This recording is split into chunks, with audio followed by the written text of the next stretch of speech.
politics was good 100 years ago. Today, politicians have no ability to solve any problems because they're not students of behavior, they're not students of agriculture, oceanography. They know nothing about the factors that operate the world. So they say things that people like to hear, and that gets them elected. Now, scientists, on the other hand, are not concerned with public approval. What they do, even if everybody on Earth believed the Earth was flat, they would say, "You're wrong. This is the evidence we have to support the fact that the Earth is round." But they don't say, "It's a little round, a little flat." That's politicians. You are listening to the election fallout on oppositionradio.com. And welcome to episode 30 of Election Fallout on oppositionradio.com. My name is Tony Lofen of North Bay, Ontario, and I am joined as always by Mike Cook of Orillia, Ontario, a town whose proud citizens will no longer consume fluoride with their drinking water. How you doing tonight, Mike? Pretty good. Yeah, the city council here in Orillia, actually our water hadn't been previously fluorinated, but they decided, after hearing a lot of discussion by the citizens of Orillia, and there were proponents of fluoridation, but because there was enough people that were making valid arguments, they voted 7-2 to not put fluoride in the drinking water, which I think is a more responsible approach, because I mean, if we're really going to be concerned about people's dental health, then perhaps there is a more functional approach to that, and focusing right on the people who need the assistance rather than just spreading fluoride through people's drinking water for everyone to consume. Okay, so you never had fluoride in your drinking water? No. Oh, wow, that's awesome. Okay, so I should rephrase that. A town whose proud citizens have never had fluoride and have now dodged the fluoride bullet. Yeah. Congratulations anyway. Yeah, for sure. On your continuing lack of fluoride in your water.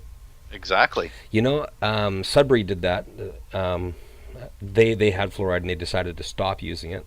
North Bay, the town that you're from and I'm still in, we have fluoride. I mean, I'd love to bring it up with city councilors or try to get people excited about or motivated to try to stop the fluoridation of our drinking water, because I drink a fair chunk of drinking water, you know. Right. I just feel weird about even bringing it up, you know. Yeah, it's understandable, because there to some extent there's a stigma attached, and I guess we should probably say, for anybody out there listening who doesn't have any information on the subject, the reason why there's a lot of opponents to fluoride in water is because it is technically a poison in high enough doses. Now, of course, they don't put that much into the drinking water that it's going to poison anyone, but a buildup over time, there's all sorts of different health issues with it. And the one thing that I found curious too in the documentaries that I've seen on the subject is they have to put the fluoride in after the water's filtered, because if they put it in before the water's filtered, it would remove the fluoride. So it has to be put in after everything is filtered. So okay, well, that's very interesting. Anyway, I'm a little bit jealous that you guys don't have to drink fluoride. I don't know too much about the science on the matter. I just know that there's a lot of flakes a lot of conspiracy flakes that are against fluoridation. So it makes it almost embarrassing to even bring it up, you know. So I think there's a whole lot of speculation, innuendo, and stuff like that going on. It's exactly. It's one of those subject matters where the needle can, you know, sit in a reasonable position and all of a sudden tilt way out of control to both sides. Yeah. Both the proponents and the opponents. Yeah. The reason that they started doing putting fluoride in water is because I mean, not everyone was brushing their teeth, you know, but I promise I'll brush my teeth. Can you just to play it safe here, just not put that in the water anymore, you know? Yeah. I think that most dentists say that there's enough fluoride in toothpaste that if you brush your teeth regularly, that you get all the fluoride you need. And I guess the only argument is that the extremely poor who may not, you know, have enough money, I guess, to purchase hygiene products and things like that, they're the people I guess they're thinking Yeah. of. But again, wouldn't it make more sense to fund some sort of program to make sure that people have access to toothbrushes and Yeah, exactly. toothpaste? That's a really I good mean, point. Yeah. Anyway, It seems like when you can either go for the roots or trim the leaves. And, why not go for the roots on that one? exactly. So, have you been paying any attention to Canadian politics lately, Mike? I don't pay any attention to Canadian politics. Actually, recently I got to admit though, I've had a visit from my mom, and I don't see my mom a lot, so I spent more time with her than I did with reading about politics than I usually do. But I still tried to keep up. What subjects are you interested in this week? Oh, geez, there's a lot going on. The first thing that has struck me is an article I just caught on the Sun News website, and apparently some Israeli tourists have been attacked in Bulgaria.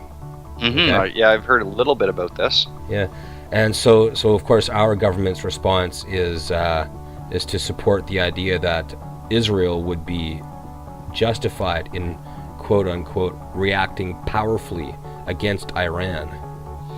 And that's kind of curious because from what I understand, that it's still not 100% sure exactly who is completely behind this. I think the article you're mentioning even say that the usual suspects of mention whenever Israel is attacked or Jewish people are attacked is Hamas, Hezbollah, of course Iran, or Islamic Jihad, and of course the article. The interesting thing was it was totally lacking the name Al Qaeda. That's kind of curious too. So. Well, yeah. I guess maybe that's old. Maybe that's old hat now. This whole. Yeah, I know. In previous shows, we've talked about Canada's naval buildup in the Persian Gulf.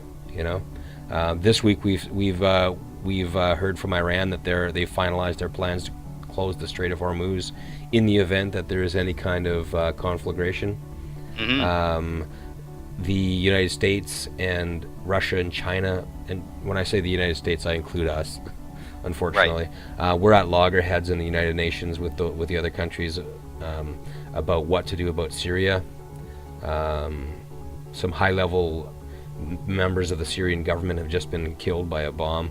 Yeah, I read about that today. Yeah, too. so all signs are pointing towards a higher level of danger that we're actually sliding into war with a country that.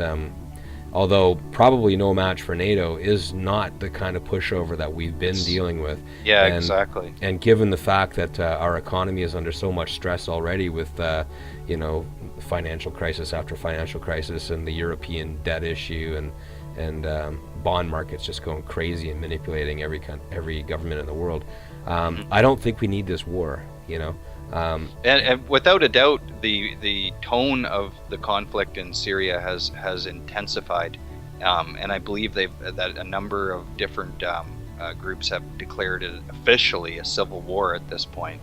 Yeah. Which the real question is, does the conflict remain an internal Syrian conflict, or do external forces decide to stick their nose into the situation and tilt it completely one way? Because I wouldn't doubt it at this point that there's already minor, that there's already Turkey is a NATO member, and the border of Turkey is playing a big part in this role with Syria.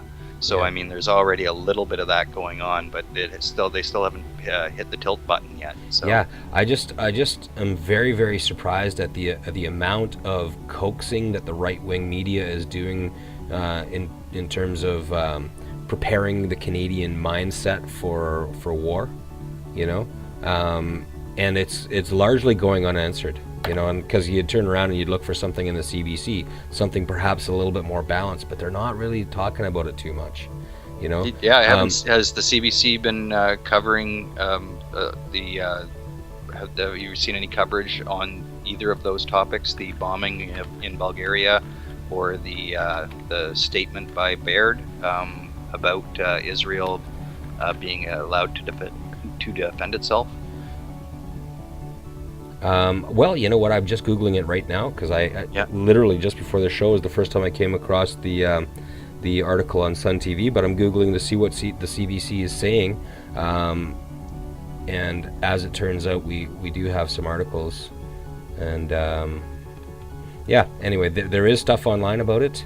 The first headline I pulled up was suspected bomber in Bulgarian attack had fake U.S. license.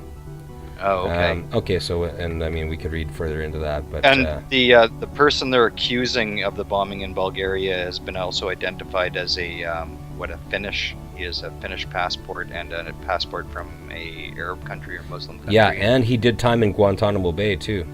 Apparently, yeah, between 2002 and 2004. Okay, and I mean, I hate to seem... I would really like to see someone dig deeper into the connection between time spent in Guantanamo Bay and then committing an act, if in fact this individual has done this, committing an act to bring our countries closer to war with Iran. You know what I mean? So you go to Guantanamo Bay and then you start a war with Iran. Boom, boom. Again, though, to bring this full circle, it's kind of curious if this person that's accused, who did spend time in Guantanamo Bay, the vast majority of the people in Guantanamo Bay were captured in Afghanistan, if I'm not correct, and are generally members of either the Taliban or Al Qaeda. Which, how does this come back to Iran then? Because there has to be a question. That is an excellent question. That question is sums up everything we need to know right now, right? Because keep in mind that this person who did time, who's not from Iran, who did time in Guantanamo Bay, is the only suspect that I've heard of so far. And John Barrett is prepared to go. Our Secretary of State or Foreign Minister is prepared to go on the record and say that he would be completely understanding if Israel reacted powerfully against Iran because of this.